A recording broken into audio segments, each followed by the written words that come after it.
الحمد للہ وحدہ والصلاة والسلام علی من لا نبی بعدہ وعلی آلہ واصحابہ الذین اوفوا عہدہ۔ آج کی اس مجلس میں آپ کے سامنے جو بات عرض کرنی ہے وہ یہ ہے کہ ہمارے ہاں مدارس میں بالخصوص حفاظ ایجوکیشن سسٹم میں جہاں کہیں حفظ کا نظام ہوتا ہے وہاں پر سبقی منزل میں جہاں کئی ساری غلطیاں کی جاتی ہیں وہاں بنیادی کچھ اغلاط اور ان کی درستگی ان کو ذکر کرنا میں ضروری سمجھوں گا۔ پہلی بات یہ ہے کہ سبق یعنی جسے ہم مطالعہ کہتے ہیں اس کے حوالے سے جو ضروری بات ہے وہ یہ ہے کہ بچے کو کوشش کی جائے، اسے تلقین کی جائے کہ وہ مطالعہ اور سبق حاصل کرنے سے پہلے اس کو ازبر اور بے حد پختگی کے ساتھ یاد کر کے آئے۔ اس کے اندر ایک تو پختہ ہونا ضروری ہے، دوسرا اگر تجویدی قرآن ہے تو استاد کو چاہیے کہ وہ اسے اولاً تفخیم، اخفا، قلقلہ اور غنہ ان جیسے ضروری عوامر کی پہچان کرائے جو کہ بے حد ضروری ہیں۔ اسی طرح ساتھ ہی حروف حلقی اور غنے کا زیادہ تر معاملہ چلتا ہے، اس کا تعارف کرایا جائے، اور ساتھ ہی بچے کو اس بات پر آمادہ کیا جائے کہ مطالعہ حاصل کرنے سے قبل آپ کا مطالعہ پختہ ہونا چاہیے کہ جب استاد کے پاس وہ مطالعہ سنانے آئے، یعنی جسے ہم اپنی اصطلاح میں کہتے ہیں نیا سبق لینا، جب وہ بچہ لینے آئے سبق تو آپ یوں سمجھیں کہ دنیا میں ہمارا کوئی نہیں ہے، وہ بچے کا بہت ہی قیمتی وقت ہوتا ہے۔ اس کی وجہ یہ ہے کہ ہماری طرف سے کوتاہی ہوتی ہے۔ اگر ہم سبق نیا بچے کو دیتے وقت اپنی توجہ نہیں کرتے تو اس کا سب سے بڑا نقصان یہ ہوتا ہے کہ بچے کی وہ لحن جلی کی غلطی بھی بن جاتی ہے اور لحن خفی کی غلطی بھی بعض دفعہ بن جاتی ہے، تو اس میں ہم مستقل شامل حال ہو جاتے ہیں۔ اگر بچہ وہ جگہ جو غلط آپ کے سامنے پڑ گیا ہے سبق لیتے وقت، تو اس نے پھر قرآن جب بھی جہاں کہیں بھی پڑھا، شاید میری ایک کمزور سوچ کے مطابق ہم بھی اس کے اس گناہ میں ہمیشہ ملوث ہوتے ہیں۔ اس لیے اللہ تعالیٰ ہمیں بچائے اور کوشش کریں کہ بچے کا سبق اس سے خوب توجہ اور 100% دھیان کے ساتھ سنا جائے۔ اسی طرح مطالعے کی ذیل میں یوں یہ بات ضروری کروں گا کہ بچے کو مطالعہ جب نیا سبق استاد دے رہا ہوتا ہے تو وہ اس بات کی کوشش کرے کہ اسے لہجے میں سنے سبق۔ اس کا فائدہ یہ ہوگا، لہجہ اگر اس کا بنتا ہے یا نہیں بنتا، ایک ماہر نفسیات استاد جو ہوتا ہے وہ ضرور سمجھتا ہے کہ یہ میرے پاس آنے والا بچہ کس لہجے میں، کس قاری صاحب کے لہجے میں، ائمہ حرمین کے کسی امام کے لہجے میں بھی پڑھ سکتا ہے، تو وہ کوشش کرے اس کو اسی لہجے میں چلائے۔ اس میں یہ ہوگا کہ بچہ کل جب بھی پڑھ کے نکلے گا وہ حسن صوت کا مالک ہوگا، اس کا تلفظ بھی ٹھیک ہوگا، وہ لہجات پڑھنے کے قابل بھی ہوگا۔ یہ مطالعے کے لیے ضروری باتیں تھیں، اور مطالعہ آرام سے آہستہ سے لیا جائے، کیونکہ جب بچہ جس انداز سے سبق لیتا ہے تو سناتے وقت بھی عموماً وہیں فوش غلطیاں کر جاتا ہے۔ سناتے وقت البتہ بہت ساری باتیں جہاں ہیں وہاں اس بات کا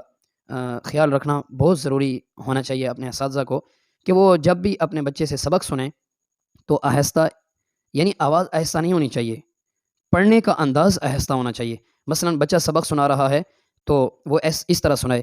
سبحان الذی اسری بعبدہ لیلا من المسجد الحرام۔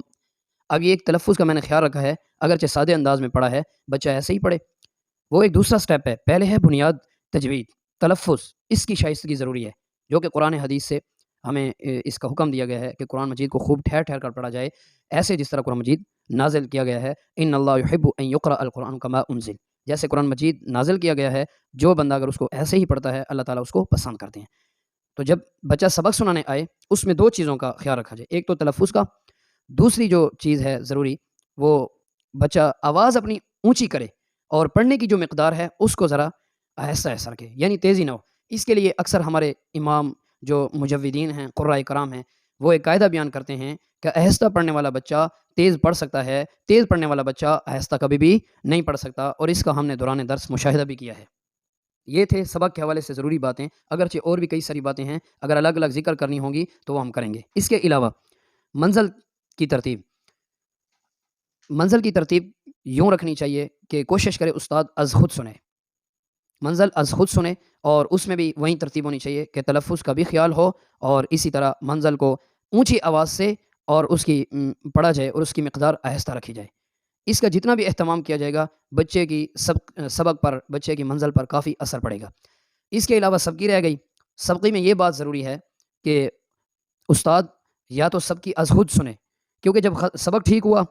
سبق درستگی سے سنا گیا ہے تو وہیں سب کی بنتی ہے، اور جب سب کی ٹھیک ہوئی ہے تو وہیں منزل بنے گی۔ اس لیے سب کی کے لیے جو باتیں ضروری ہیں وہ یہ ہیں کہ استاد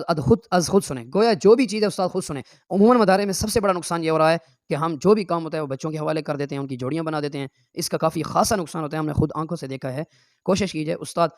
اپنے محتممین حضرات جہاں بھی ہمارے حفظ کی کلاسیں لیے ہوئے بیٹھے ہیں، ہمارے قرآن کرام، اپنے ذمہ داران، اپنے نگران، اپنے منتظمین، اپنے شعبے کے جو مدرسین ہیں، یعنی آپ سے جو اعلیٰ حیثیت رکھتے ہیں، آپ کے نگران ہیں یا محتممین ہیں، منتظمین ہیں، ان سے گزارش کریں، کوشش کریں کہ 20 افراد سے زیادہ کلاس میں طلباء نہ رکھے جائیں، کیونکہ پھر کنٹرول نہیں ہوتے۔ تو یہ اپنا عذر پیش کر کے اگر اس بات کو مد نظر رکھا جائے تو انشاءاللہ پھر سب کی بھی قاری صاحب خود سن سکتا ہے، منزل بھی خود سن سکتا ہے، اور اس کا ہم نے مشاہدہ کیا ہے، اور ہم اپنے ادارے میں ایسے ہی ترتیب چلا رہے ہیں۔ اس کے علاوہ سب کی میں اگر استاد سب کی خود نہیں سن سکتا ساری،